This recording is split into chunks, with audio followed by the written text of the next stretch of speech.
سلامونه دوستانو، ته مو دا روغ او جوړ خو خوشحاله به اوسئ. څنګه د پی نیټورک دوستانو کومه KYC چې د دوهم ځل لپاره ویریفیکیشن د مخ سکین هغه ترسره کولی شو. نو تاسو دوستانو داسې وکړئ چې لومړی به خپل پی راخلاص کړئ او بیا زه مثلا راځم خپل مایننګ ساتم. تاسو هم باید خپل مایننګ دوستانو جاري وساتئ په دې کې خپل کوم مایننګ چې دی هغه ترسره کوئ. نو لږ من درېږم تر څو زما مایننګ چې دی هغه پیل شي. ها دوستانو، تاسو کتلی شئ موږ ته دلته زموږ KYC راځي. دا KYC د دې لپاره دی چې آیا تاسو اکاونټ اوس هم د تاسو په لاس کې دی او که چا درنه هیک کړی دی، نو په دې اړه تاسو دغه معلومات دي تاسو کولی شئ دغه KYC ورته بشپړه کړئ. زه راځم په دغه کنټینیو باندې کلیک دوستانو ورته اخلم او دغه الاو کوم ورته. په دې ځای کې موږ تاسو نه مخ سکین غواړي. نو لږ ورته منتظر یم تر څو زموږ ته د موبایل کیمره چې دی هغه راخلاصه شي.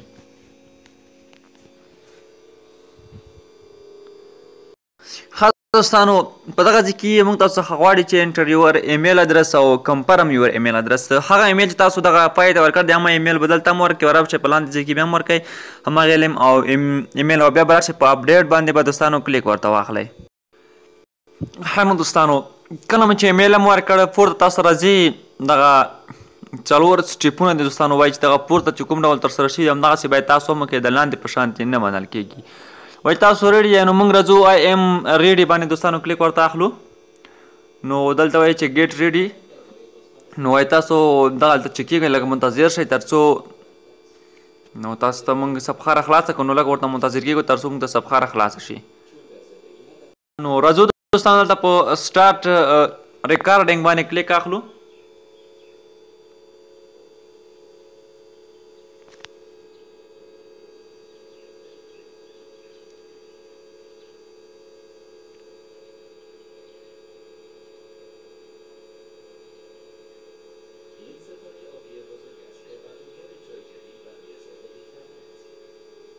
ښي طرف ته مخ ورته تاوو.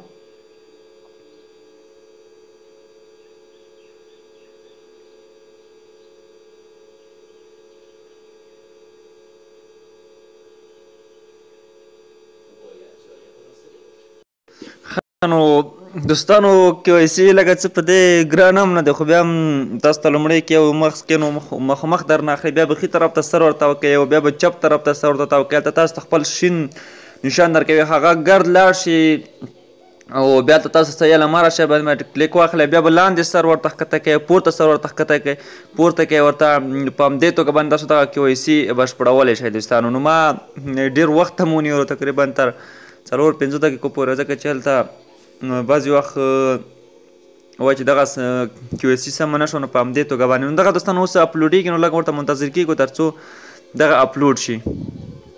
ښه نو دوستانو دلته موږ ته وایي چې گو بیک ټو دی ماین اپ. نو راځو دوستانو بیرته موږ تاسو په دغه باندې کلیک اخلو. موږ تاسو بیرته خپل مایننګ ته دوستانو راورسېدو او موږ تاسو KYC چې دی هغه به ترسره شي دوستانو. هغه به دوی وګوري، دوی به یې چک کړي او موږ ته بیا ځواب راکړي دوستانو. نو دغه مو چې څنګه کولی شو د پای نیټورک وروستیا کومه د مخ سکین چې دی KYC چې دی هغه ترسره کړو دوستانو. نو ویډیو تر پایه تاسو راسره وکتله، را تاسو ډېره زیاته مننه کوم. نو که زموږ چینل